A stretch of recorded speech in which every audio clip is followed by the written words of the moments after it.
dans Genèse chapitre 14, et les versets 17 à 24. Vous savez ici, avec Abraham, qui est revenu vainqueur, on voit ici, de Kédolaomer, et des rois qui étaient avec lui. Le roi de Sodome sortit à sa rencontre dans la vallée de Chavé, qui était la vallée du roi. Melchisédek, roi de Salem, fit apporter du pain et du vin. Il était sacrificateur du Dieu Très-Haut. Il bénit Abraham et dit, béni soit Abraham par le Dieu Très-Haut, maître du ciel et de la terre. Béni soit le Dieu Très-Haut qui a livré tes ennemis entre tes mains. Et Abraham lui donna la dîme de tout. Ici, c'est vraiment particulier. Et là, il y a une référence qui se fait. On va voir, on va explorer ensemble à travers ce psaume la réalité de deux concepts. Du roi, mais ici aussi, du sacrificateur. Aucun roi dans Israël ne pouvait être et roi et sacrificateur. C'était attribué à une tribu bien spécifique. David, on le sait, il ne pouvait même pas construire le temple. Pourquoi? Parce qu'il était un homme de guerre. Le sang avait coulé.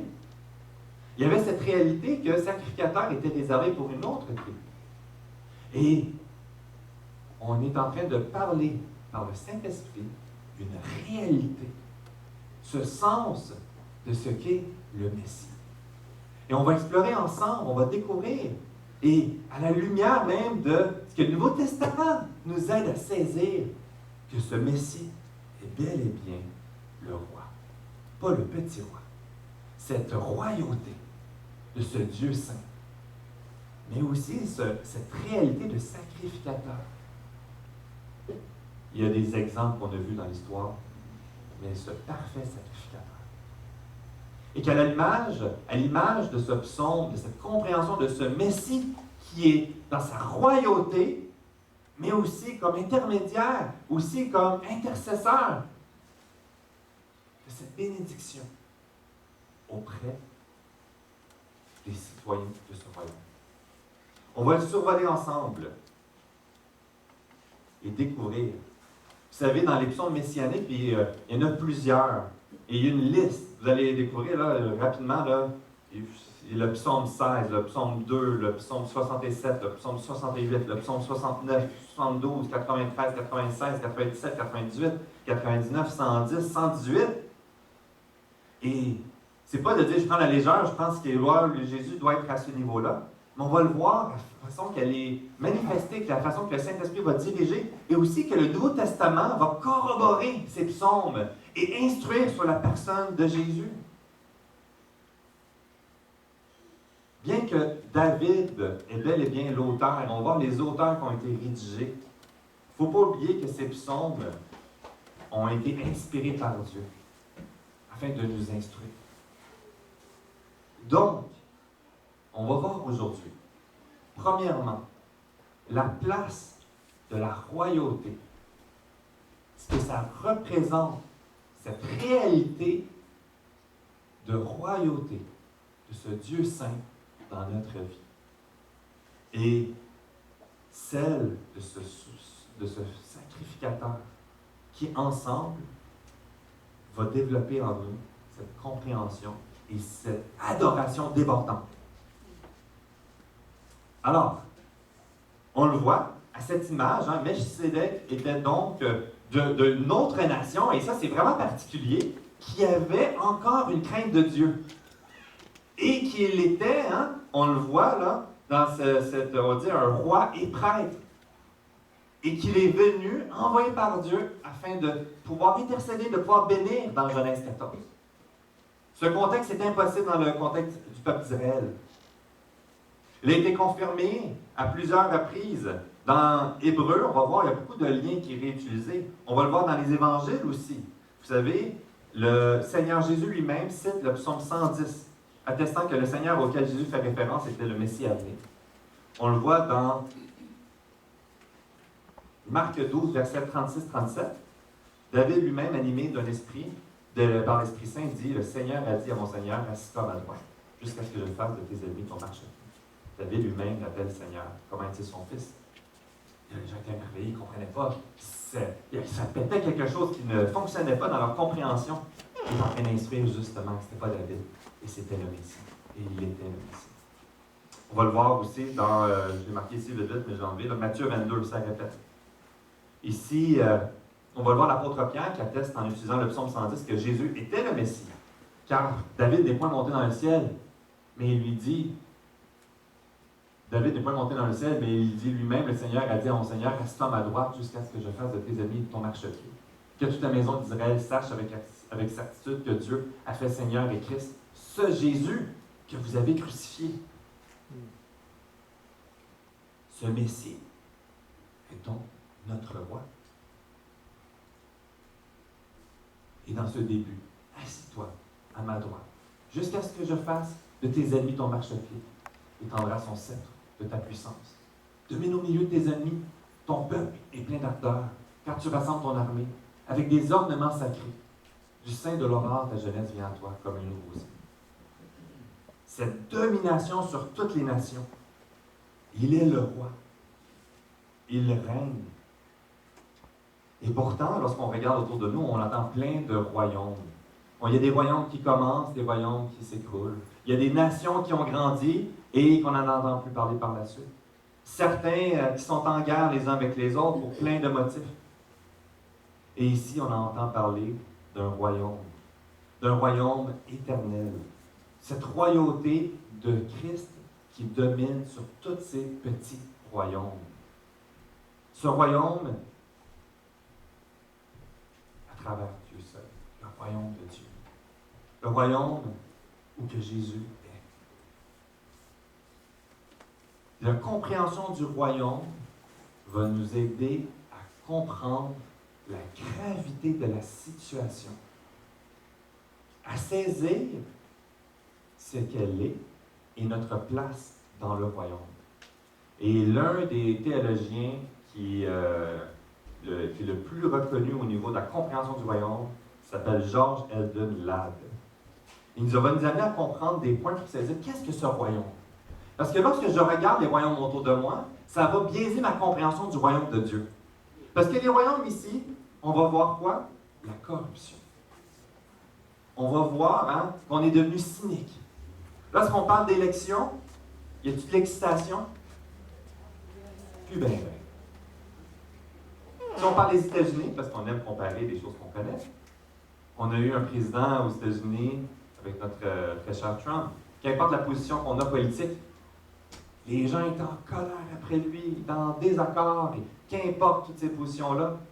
Et là, enfin, un nouveau président!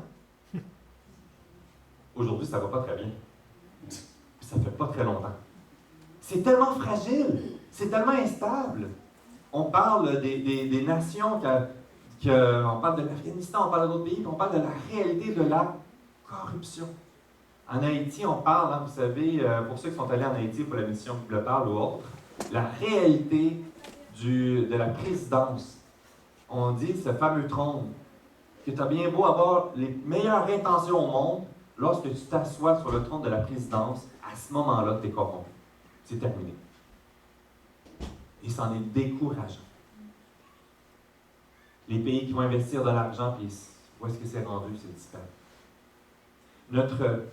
Nos modèles de royaume autour de nous sont tellement dépravés et imparfaits que ça peut avoir un impact négatif sur notre compréhension du royaume de Dieu.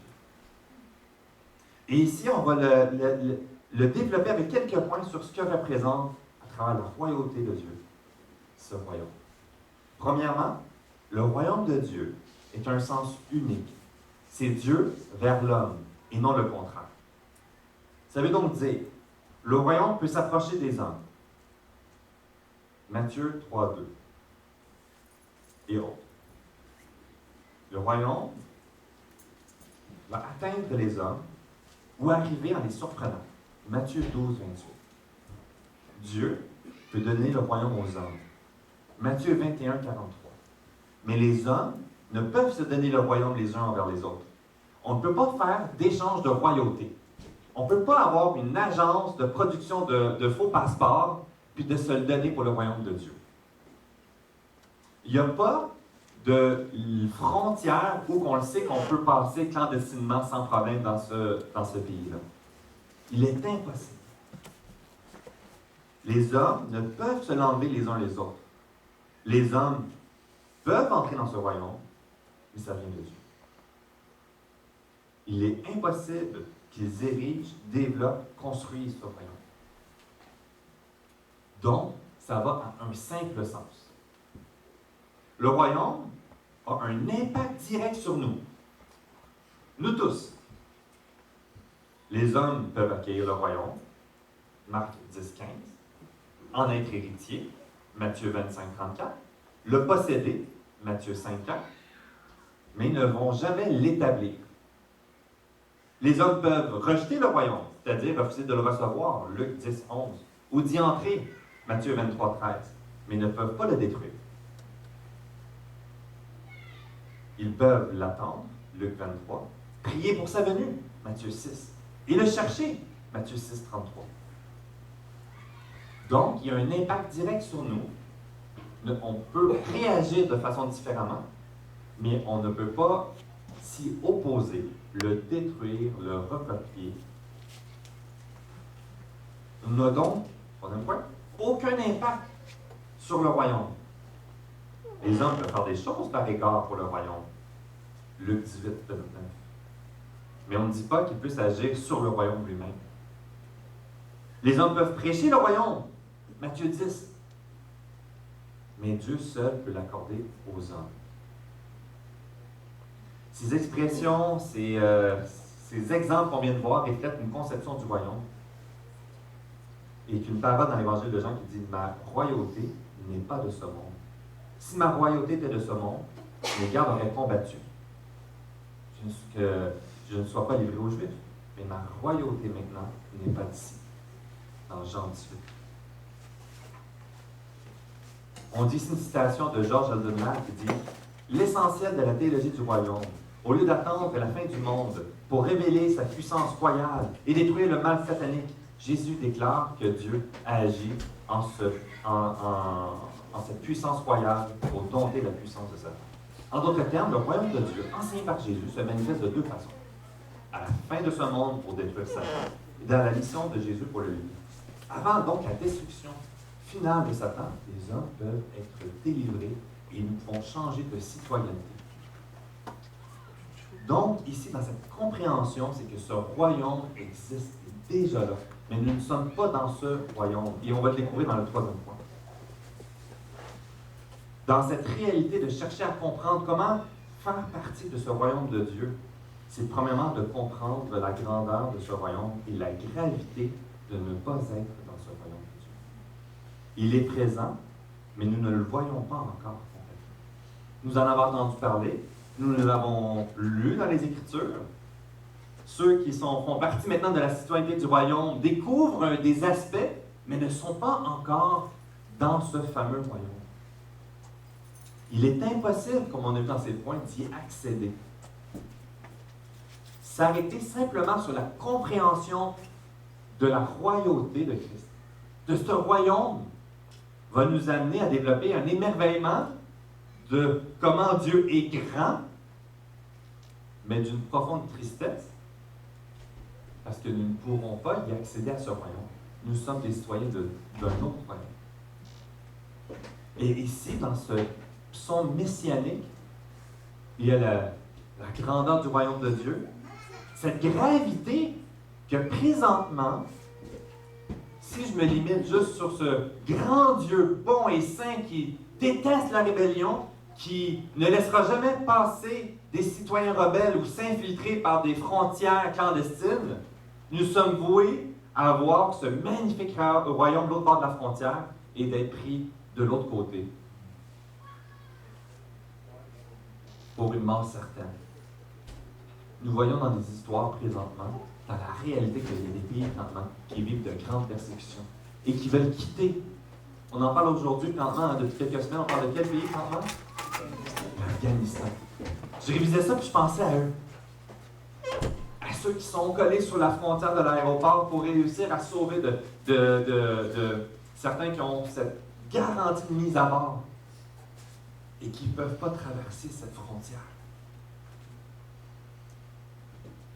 Petite illustration limitée, mais qu'on comprend la gravité de la situation. C'est une mort certaine.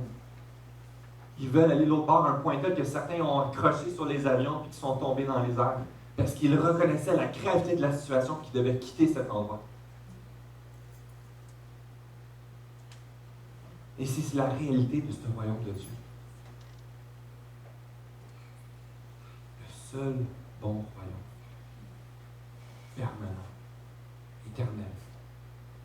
Tous les petits royaumes de ce monde seront pour un temps. Et par la suite, ce sera la destruction. Et si on arrête juste à cette partie-là, eh bien, c'est juste un moment de tristesse.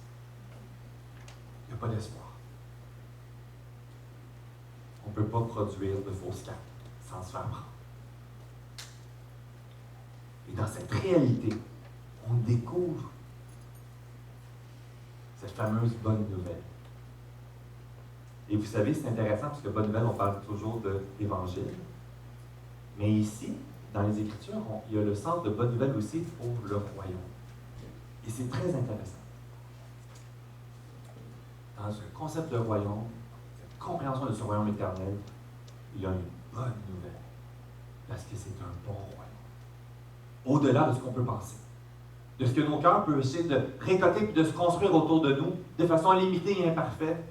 Et là, on peut contempler sa grandeur. Et la bonne nouvelle, c'est ce fameux roi et sacrificateur. À l'image de Melchisédek, une petite illustration imparfaite. On voit ici mon royaume n'est pas de ce monde, répondit Jésus. Si mon royaume était dans ce monde, mes serviteurs auraient combattu pour moi afin que je fusse le gros juif, on l'a lu tantôt. L'Éternel l'a juré, il s'en reprendra un point. Tu es sacrificateur pour toujours, à la manière de Melchisédek. Et ici, il y a le concept d'éternité. Un fameux sacrificateur éternel et non temporaire. Vous savez, à l'époque, il devait avoir des sacrifices qui devaient être refaits continuellement, de façon imparfaite. Et là, ici, un éternel, où il peut intercéder avec un sacrifice qui va être permanent, complet, total. Hébreux, chapitre 7, versets 15 à 21, qui nous dit « Cela devient plus évident encore quand il paraît un autre sacrificateur à la ressemblance de Melchisédek. Institué non d'après la loi d'une ordonnance charnelle, mais selon la puissance d'une vie impérissable. Car ce témoignage, lui, qui est rendu, tu es sacrificateur pour toujours selon l'ordre de Melchisédek, et ainsi, abolition d'une ordonnance antérieure à cause de son impuissance et de son inutilité, car la loi n'a rien amené à la perfection. Et introduction d'une meilleure espérance par laquelle nous nous approchons de Dieu. Il n'y a pas eu lieu sans serment. Car tandis que les Lévites sont devenus sacrificateurs sans serment, Jésus est devenu avec serment, par celui qui l'a dit. Le Seigneur a juré, il ne se repentira pas. Tu es sacrificateur pour toujours, selon l'ordre de Melchisédek. Nous découvrons ce Jésus, ce Messie, qu'il va donc à travers un sacrifice permanent restaurer ce lien. Les doigts sont maintenant ouvertes. Il y a cette possibilité de rentrer dans ce royaume de Dieu. Non parce que nous sommes bons, mais parce qu'il a ouvert ce lien. Il a ouvert cette frontière. Il transmet des passeports conformes et permanents qui n'aura pas une date de péremption, qui n'aura pas des conditions. Ce n'est pas une date, un deadline d'avoir accompli des choses. On l'a vu précédemment sur ce royaume, c'est lui qui le transmet. Il est unique et incomparable. Nous n'avons pas aucun modèle possible, permanent, que nous pouvons comparer. On a des petites illustrations qui nous permettent de saisir. Mais dans ce psaume, nous pouvons contempler, et dans ces louanges qu'on va passer à travers les psaumes, on va contempler la gravité du péché, la gravité de nos cœurs aussi, qui sont corrompus, qui sont contrits, qui sont blessés, qui sont en miettes. Et ce Dieu saint qui déteste profondément le péché, qui va établir sa justice, et qu'il est venu tout accomplir de notre place, et qu'on a cet accès. Il y a une illustration que j'ai beaucoup aimée. Vous savez, j'aime les livres d'enfants pour moi et pour mes enfants, pour le lire. Puis un des auteurs que j'aime beaucoup, c'est R.C. Sproul. Il a écrit plusieurs livres qui ne sont pas traduits en français, sauf un. Et un en particulier, ça s'appelle le prêtre aux vêtements tachés. Et c'est l'histoire d'un prêtre qui devait venir enseigner devant le roi. Et il est tombé dans la boue. Et il ne pouvait pas venir dans la présence de ce roi, dans cette salle où que tout le monde avec les vêtements incroyables. C'était un déshonneur. Il ne méritait pas de venir dans sa présence. Mais il était convoqué devant la présence du roi et il devait venir. Alors, il y avait le choix de faire. Soit qu'il se sauvait loin du roi et allait subir la condamnation, ou soit qu'il venait dans la présence du roi et allait subir la condamnation parce qu'il était tout entaché de boue. Il était tremblant. Je résume cette histoire-là. Et ultimement, le prince l'a convoqué auprès du roi. Tu fais-moi confiance. Viens, c'est moi qui t'appelle et je m'occupe de ton cas. Et le petit prêtre chambranlant arrive parce qu'il est appelé par le prince. Puis il dit, oh, regarde, laissez-moi passer. Parce que le prince m'a accepté dans la présence. Et il se rend dans la salle. Et les gens sont scandalisés par son état. Et il est sur le point de subir la conséquence permanente de la mort d'exécution à cause d'avoir fait ce scandale. Et le prince intervient. Et qu'est-ce qu'il fait? Il enlève ses vêtements magnifiques. Il les change avec la toge toute sale. Il se transfère. Dans cette royauté, nous avons cet accès, il a cette autorité pour ce royaume. Et à travers cet aspect de sacrificateur, il vient et il intercède. C'est une petite illustration de ce qu'il accomplit dans nos vies. Et ça produit donc une source de joie. Il est notre joie. Ici, dans ce dernier point, c'est important. Parce qu'il est facile de perdre de perspective cette réalité, ce que ça représente pour notre vie. Certains vont perdre cet émerveillement du royaume. Dans ma propre vie, lorsque je suis ébranlé, je ne suis plus aussi... mon focus n'est plus à la bonne place. Je perds de perspective les priorités. Je peux perdre de perspective même les gravités. Là, on parle des fois qu'on ne se comprend pas. Puis là, des fois, il y a des grosses chicanes. Dans le couple aussi. Je ne sais pas si vous êtes déjà chicané dans le couple. Puis des fois, quand on revient sur la situation, c'est quelque chose de bien banal. Ou des fois, juste qu'on ne s'est pas bien compris. On perd de perspective et on perd la nuance. Ici, on peut perdre notre émerveillement du royaume de Dieu. L'émerveillement de ce que Christ a fait pour nous. On regarde ce qui se passe autour de nous et on compare en fonction des royaumes autour de nous. C'est la réalité dans la vie de chacun d'entre nous, ce danger. Mais c'est la réalité lorsqu'on regarde en arrière, ce qui s'est passé à travers toute l'histoire. On le voit ici, en 2 Timothée 4:10. Car Démas m'a abandonné par amour pour le siècle présent. Il est parti pour Thessalonique. Titre 2:12. Il nous enseigne à renoncer à l'impiété, aux convoitises mondaines et à vivre dans le siècle présent, selon la sagesse, la justice et la piété. La réalité, c'est que durant que nous serons ici, nous ne sommes pas dans notre royaume. On est comme un ambassadeur dans une autre nation. Notre citoyenneté, lorsque nous acceptons ce royaume et cet accès, le passeport a été délivré et que nous sommes citoyens du royaume de Dieu, mais on est encore présentement dans une autre nation. Et on est son ambassadeur. Pour un temps. Un jour, on va y accéder. Dans cette période-là, on voit toutes les souffrances, cette fameuse corruption. Et comment nous réagissons? Sommes-nous sur nos gardes à cultiver cet émerveillement et cette adoration? Sachant que c'est pour un temps. Vous savez, dans ce psaume, dans la fin, lorsque ça termine, il y a vraiment cette idée, il y a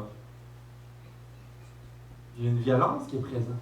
Le Seigneur est à droite prise des rois au jour de sa colère. Il exerce la justice parmi les nations. Tout est plein de cadavres. Hey! Il brise des têtes sur toute l'étendue du pays. Il boit au torrent pendant la marche. C'est pourquoi il relève la tête. Ici, c'est pas en train de dire je suis ambassadeur dans un pays, puis je vais maudire les gens, puis je vais mettre des bombes pour faire éclater les personnes. C'est pas ça qu'il parle. Il est en train de parler de la gravité de la situation. Il est en train de parler que le jugement s'en vient. C'est pour un temps. La colère de Dieu va s'établir sur la folie de sa création. Une fin a été établie. Mais le jugement appartient à Dieu et non à nous. Nous sommes tout simplement dans cet émerveillement de notre nouvelle citoyenneté. Attendre donc avec patience dans cette période. Et à la lumière de ces psaumes, nous pouvons les regarder, les cris de souffrance de ce psalmier, nos propres cris de souffrance dans nos temps de louange, dans nos temps de prière. Lorsque je vis une injustice, je suis appelé à faire confiance parce que Christ est à la droite. Il sait ce que je vis. Les gens autour de moi ne comprennent peut-être pas ce que je vis. Mais je suis son enfant. Il comprend mieux que moi-même ma situation. Et que nous soyons appelés à vivre cette période d'ambassadeur dans ce royaume temporaire avec patience. Faisant attention de ne pas glisser, comme on a vu dans le psaume précédent, 73, la semaine dernière. Mais que notre identité qui repose sur notre repentance, qui devient pour nous donc citoyen du roi, produit en nous cette joie débordante. Ô joie indescriptible, forte consolation pour les croyants d'avoir un frère assis sur son trône à la droite de Dieu. En tout temps de persécution, nous pouvons nous engager envers lui. Le royaume de Dieu est un royaume puissant et invincible, car le sceptre de son roi est un sceptre de force, ce qui devrait nous inciter à la plus grande révérence, à la foi, à l'obéissance envers lui. Nous sommes des brebis de ce souverain sacrificateur. Et j'ai pris brebis volontairement dans le sens, comme l'illustration qui est dans l'Église, hein, on dit les pasteurs ont cette charge de faire les brebis du Seigneur. Et on voit cette idée qu'en réalité, ici, dans ce souverain sacrificateur, ce Messie, Seigneur Jésus-Christ, il intercède et il prend soin de chacune de ses brebis. Même ceux qui sont moins aimables. Tous quelqu'un des fois qui me fait plus réagir que d'autres. Et elles sont tous précieuses au même niveau aux yeux de Dieu. Je suis précieux à ses yeux. Non parce que je suis bon. Non parce que je suis bien impliqué dans mon Église. Non parce que je prie haut et fort. Mais parce qu'il a tout fait pour moi. Ici, dans la conclusion, notre compréhension de notre état, notre compréhension de qui il est, développe en nous cette adoration en toutes circonstances. Qu'on peut s'approprier ces psaumes. Des psaumes de louange, à le célébrer lorsqu'on voit ses bontés et de crier à lui lorsque je souffre profondément. En toutes circonstances, il est bon. Parce que Christ a tout accompli pour moi. Et j'ai une passe. Je me l'ai pas dit, pour passer directement, là, comme ça. On n'a pas à faire la longue file derrière l'aéroport pour essayer de s'arracher une place pour passer. Mais on a cet accès direct. Et on peut donc, avec joie et patience, passer cette période. Donc Calvin nous dit, sans notre confiance en Christ, notre médiateur, nous ne pourrions pas entrer en présence de Dieu. Dans la prière également, rien ne nous est plus nécessaire qu'une confiance certaine en Dieu. Il ne nous a donc pas seulement invités à venir à lui, mais également par serment, à désigner un avocat dans le but de nous faire accepter à ses yeux. Et pour moi, c'est tellement une belle illustration ici, la réalité de vivre l'Église ensemble, l'Église qui est loin d'être parfaite. Certains sont en visite et qui retournent à leur église. Puis c'est le fun d'avoir d'autres églises parce qu'on voit chacun des forces, des beautés, mais aussi des faiblesses, des irritants différents. Un regroupement de pécheurs qui se réunissent ensemble. Puis des pécheurs, ça fait quoi? Ça fait du péché. On est non des saints parce que nous sommes parfaits, mais parce qu'il est parfait et qu'il a tout accompli pour nous. Il veut œuvrer dans notre vie. Développer cette culture de grâce les uns avec les autres. Non parce que je suis gracieux, mais parce qu'il était gracieux envers nous. La compréhension du royaume de Dieu et de son œuvre comme sacrificateur va transformer ma façon que je vais voir l'Église, que je vais voir les autres, que je vais voir ceux qui me tapent ses nerfs. Dieu a 1000 raisons pour être tanné de moi. Faisons attention de ne pas regarder dans le bas et de ne pas comparer. Certains ont beaucoup d'attentes sur le pasteur. Je vous dis tout de suite, si vous avez des attentes que je suis un bon pasteur à tous les niveaux, vous allez être bien déçus. Vous allez le voir. Vous allez voir mes péchés, vous allez voir mes manquements, vous allez voir mes limites, vous allez voir même des mensonges que peut-être que je nourris, que je ne suis même pas conscient. Si je sers le Seigneur, ce n'est pas parce que je suis une personne qui est meilleure, c'est juste Dieu qui me fait grâce. Vous allez voir un être pécheur, puis que Dieu va se glorifier de ma faiblesse. C'est ça l'Église. C'est ça la beauté. C'est ça à travers les psaumes qu'on peut contempler. Ce roi saint, souverain sacrificateur, qu'il intercède lui auprès de nous. Nous avons cet accès à lui, non parce que nous sommes bons, mais parce que lui est bon. Développons ensemble, individuellement, en famille et en Église, cet émerveillement, cette adoration, cette louange. À lui seul va donc la gloire en toutes circonstances. Et que nous puissions, à notre tour, nous approprier ces psaumes avec cette compréhension de ce que Christ a accompli dans ma vie et de ce que ça représente dans mes moments de joie et dans mes moments de détresse. Il est là. Il a vaincu. Il m'a donné ce passeport pour l'éternité. À lui sur la croix. Prions, et je vais inviter l'équipe de louange pour le dernier chant. C'est correct, là? Bon. Prions. Seigneur Dieu, aujourd'hui, on vient avec un esprit de reconnaissance. Non parce que tout est facile. Non parce que nous vivons dans un contexte de prospérité quelconque. Je pense à Mme Marthe Gagné. On voit que le cancer est en train de prendre le dessus. On voit sa santé qui décline. On voit à quel point que tout indique que tu vas venir la chercher bientôt.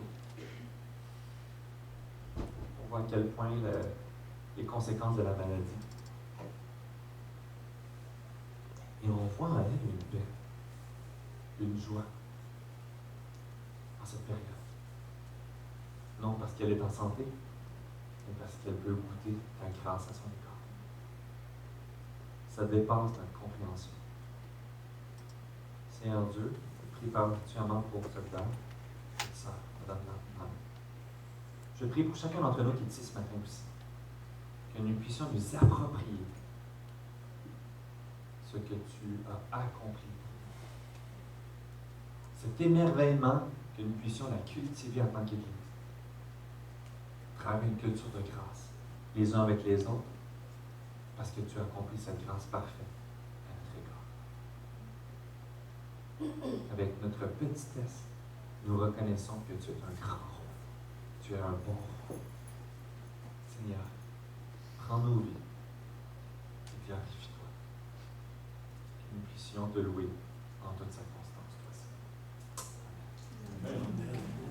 On va terminer avec un chant et par la suite, on donnera les informations pour le pique-nique.